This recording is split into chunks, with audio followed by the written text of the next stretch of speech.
voice of many different nations fighting here 200 years ago. I guess I'm most known for being the one that brought them together.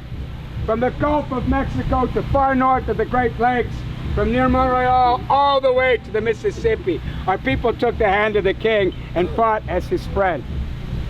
Why? Do not think we had a great love for your king. I think you have a saying in your time of what you call the Middle East. Suits as well. The enemy of my enemy is my friend. And that's about how warm it gets. Back in those days, the English liked us. We were making them rich. We brought them furs. They wanted to keep us living our old way because it was beneficial to them. You understand? I knew that.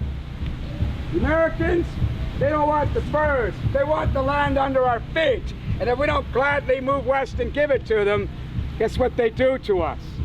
Get down, get down. Let's go! Hurrah! Hurrah for Kentucky! Long before I was born, the English first came to this part of Turtle Island. We called it Francais.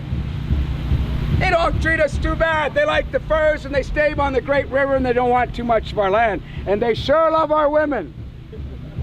Mostly they leave theirs behind. So because we are married into many of them, when the Anglais come, they bring their hatred of the Francais and they immediately began to fight here, as they tell me they did across the Great Sea. Many of our nations get involved in the wars that have nothing to do with us, most taking the side of the Francais. After all, we're related to a lot of them by the time the Anglais come. We call them Anglais. We kind of talk to our nose so they hear it as Yangay or Yankee. Don't tell an American, it actually means English and French. So in the wars that come, finally the great French city at Quebec, where the river narrows, that's in our language. Quebec is where the river narrows. It falls to the English king. They come and take all the forts in the west. And their new Governor Amherst hates us. He refuses us to trade us. Does this work without powder and shot, which we cannot make? Many of the foolish men have gone and thrown their bow and arrows away, hunting only with this. I used only this to shoot two-leggeds, not four. If they have it, we better have it too. But I much prefer to hunt deer with bow and arrow than this. This is the Kentucky long rifle. It's very hard for us to get these. It's the most accurate weapon. The man I took it off certainly didn't need it anymore. That's how we got them.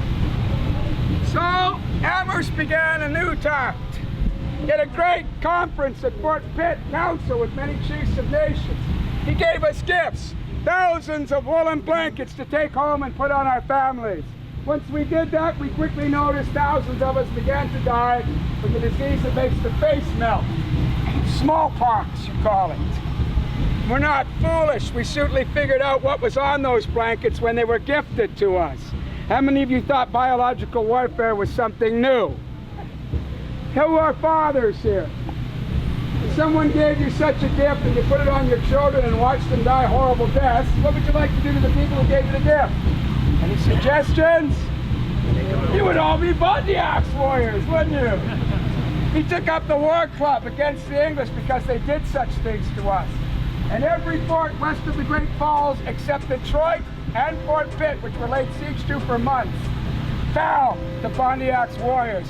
One of them was my father, Tecumseh, the war chief of my nation, he who strikes hard. But in that war, as they call it, over 2,000 English died and less than 80 of our warriors died. They said it was a victory. Good, a few more victories like that will drive them all out of Turtle Island. But our clan mothers said enough shedding of blood. We can't go to war unless the clan mothers say we can.